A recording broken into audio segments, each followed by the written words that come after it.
श्री दुर्गा सप्तशती अध्याय 8 रक्त बीजवाद। महर्षि मेधा ने कहा, चंड और मुंड नामक असुरों के मारे जाने से और बहुत सी सेना का नष्ट हो जाने से असुरों के राजा प्रतापी शुंभ ने क्रोध युक्त होकर अपनी संपूर्ण सेना को युद्ध के लिए तैयार होने की आज्ञा दी। उसने कहा, अब उडायुध नामक 86 असुर सेनापति अपनी सेनाओं के साथ युद्ध के लिए जाए और कंबू नामक 84 सेनापति भी युद्ध के लिए जाए और कोटिवीर्य नामक 50 सेनापति और धौम्रकुल नाम के 100 सेनापति प्रस्थान करें। कालक, दौरहृद, मौर्य और कालकेय ये दैत्य भी मेरी आज्ञा से सचकर युद्ध के लिए कूच करें। भयानक शासन करने वाला असुरों का स्वामी शुंभ इस प्रकार आज्ञा देकर बहुत बड़ी सेना के साथ युद्ध के लिए चला। उसकी सेना को अपनी ओर आता देखकर चंडिका ने अपनी धनुष की टंकार से पृथ्वी और आकाश के बीच का भाग गूंजा दिया। हे राजन, इसके पश्चात देवी की सिंह ने दहाड़ना आरंभ कर दिया। दैत्यों के नाश के लिए और देवताओं के हित के लिए ब्रह्मा, शिव, कार्तिकेय, विष्णु तथा इंद्र आदि दैवीय शक्तियां जो अत्यंत पराक्रम और बल से संपन्न थीं, उनके शरीर से निकलकर उसी रूप में चंडिका देवी के पास गई। जिस देवता का जैसा रूप था, जैसे आभूषण थे और जैसा वाहन था, वैसा ही रूप, आभूषण और वाहन लेकर उन देवताओं की शक्तियां दैत्यों से युद्ध करने के लिए आई। सबसे पहले हंस युक्त विमान पर बैठी हुई अक्षय सूत्र और कमंडल से सुशोभित ब्रह्मा जी की शक्ति उपस्थित हुई, जिसे ब्राह्मणी कहते हैं। वृषभ पर सवार होकर, हाथ में त्रिशूल लेकर, महानाग का कंकण पहनकर और चंद्ररेखा से भूषित होकर भगवान शंकर की शक्ति भी आई। कार्तिकेय जी की शक्ति रूपा जगदम्बिका उन्हीं का रूप धारण कर श्रेष्ठ मयूर पर आरूढ़ होकर हाथ में शक्ति लिए दैत्यों से युद्ध करने आई। इसी प्रकार भगवान विष्णु की शक्ति गरुड़ पर विराजमान हो शंख, चक्र, गदा, शारंग धनुष तथा खड्गा हाथ में लिए वहां आई। अनुपम यज्ञ वराह का रूप धारण कर श्रीहरि की शक्ति वराह शरीर धारण करके उपस्थित हुई। नारसिंह शक्ति भी नरसिंह के समान शक्ति धारण कर वहां आई। उसकी गर्दन के झटकों से आकाश के तारे टूट पड़ते थे। इसी प्रकार देवराज इंद्र की शक्ति इंद्री भी ऐरावत के ऊपर सवार होकर आई। पश्चात इन देव शक्तियों से घिरे हुए भगवान शंकर ने चंडिका से कहा, मेरी प्रसन्नता के लिए तुम शीघ्र ही इन असुरों को मारो।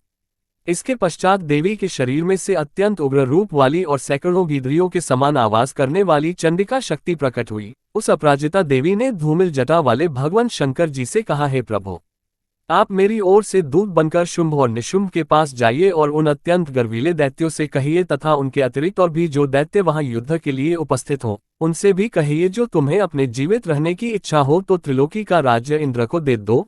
देवताओं को उनका यज्ञ भाग मिलना आरंभ हो जाए और तुम पाताल को लौटे जाओ। किंतु यदि बल के गर्व से तुम्हारी लड़ने की इच्छा हो तो फिर आ जाओ, तुम्हारे मांस से मेरी योगिनियां तृप्त होगी। चूंकि उस देवी ने भगवान शंकर को दूत के कार्य में नियुक्त किया था, इसलिए वह संसार में शिवदूती के नाम से विख्यात हुई। भगवान शंकर से देवी का संदेश पाकर उन दैत्यों के क्रोध का ठिकाना न रहा और जहां कात्यायनी विराजमान थी वे उस ओर बढ़े। तदंतर वे दैत्य अमर्ष में भरकर पहले ही देवी के ऊपर बाण शक्ति और रिष्ट आदि अस्त्रों की वर्षा करने लगे। तब देवी ने खेल खेल में धनुष की टंकार की और उससे छोड़े हुए बड़े बड़े बाण द्वारा दैत्यों के चलाए हुए बाण, शूल, शक्ति और फरसों को काट डाला। फिर काली उनके आगे होकर शत्रुओं को शूल के प्रहार से विदीर्ण करने लगी और खड्वांग से उनका कचूमर निकालती हुई रणभूमि में विचरने लगी। ब्राह्मणी भी जिस जिस ओर दौड़ती, उसी ओर अपने कमंडलू का जल छिड़क कर दैत्यों के वीर्य व बल को नष्ट कर देती थी। और इसी प्रकार माहेश्वरी त्रिशूल से, वैष्णवी चक्र से और अत्यंत कोपवाली कौमारी जो कुमार कार्तिकेय की शक्ति थी, अपनी शक्ति द्वारा असुरों को मार रही थी। और ऐन्द्री के वज्र के प्रहार से सैकड़ों दैत्य रक्त की नदियां बहाते हुए पृथ्वी पर सो गए। वाराही ने कितने ही राक्षसों को अपनी थूथन द्वारा मृत्यु के घाट उतार दिया। दानवों के अग्रभाग से कितने ही राक्षसों की छाती को चीर डाला और चक्र की चोट से कितनों ही को विदर्ण करके धरती पर डाल दिया। बड़े बड़े राक्षसों को नारसिंह ही अपने नखों से विदर्ण करके भक्षण रही थी। शिवदूती के प्रचंड अट्टहास से कितने ही दैत्य भयभीत होकर पृथ्वी पर गिर पड़े और उनके गिरते ही वह उनको भक्षण कर गई। इस तरह क्रोध में भरे हुए मात्रगणों द्वारा नाना प्रकार के उपायों से बड़े बड़े असुरों को मरते हुए देखकर राक्षसी सेना भाग खड़ी हुई और उनको इस प्रकार भागता देखकर रक्तबीज नामक महापराक्रमी राक्षस क्रोध में भरकर युद्ध के लिए आगे बढ़ा। उसके शरीर से रक्त की बूंदें पृथ्वी पर जैसे ही गिरती थीं, तुरंत वैसे ही शरीर वाला तथा वैसा ही बलवान दैत्य पृथ्वी से उत्पन्न हो जाता था।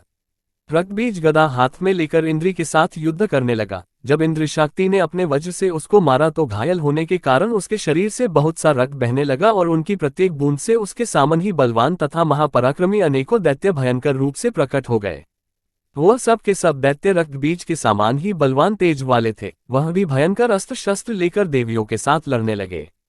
जब इंद्री के वज्र प्रहार से उनके मस्तक पर चोट लगी और रक्त बहने लगा तो उसमें हजारों हजारों पुरुष उत्पन्न हो गए। वैष्णवी ने चक्र से और इंद्री ने गदा से रक्तबीज को चोट पहुंचाए और वैष्णवी के चक्र से घायल होने पर उनके शरीर से जो रक्त बहा उससे हजारों महाआसुर उत्पन्न हुए, जिनके द्वारा ये संपूर्ण जगत व्याप्त हो गया। कौमारी ने शक्ति से, वाराही ने खड्ग से और माहेश्वरी ने त्रिशूल से उसको घायल किया। इस प्रकार क्रोध में भरकर उस महादैत्य ने सब मात्र शक्तियों पर पृथक पृथक गदा से प्रहार किया, और माताओं ने शक्ति तथा शूल इत्यादि से उसको जो बार बार घायल किया, उससे सैकड़ों महादैत्य उत्पन्न हुए और इस प्रकार उस रक्तबीज के रुधिर से उत्पन्न हुए असुरों से संपूर्ण जगत व्याप्त हो गया, जिससे देवताओं को भय हुआ।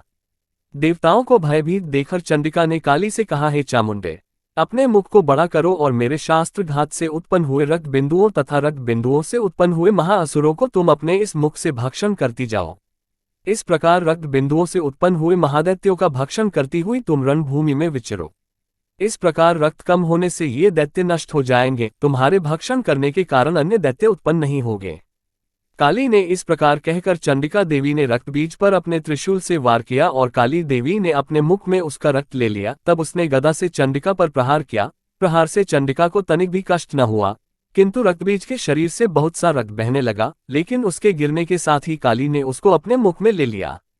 काली के मुख में उस रक्त से जो असुर उत्पन्न हुए, उनको उसने भक्षण कर लिया और रक्त को पीती गई।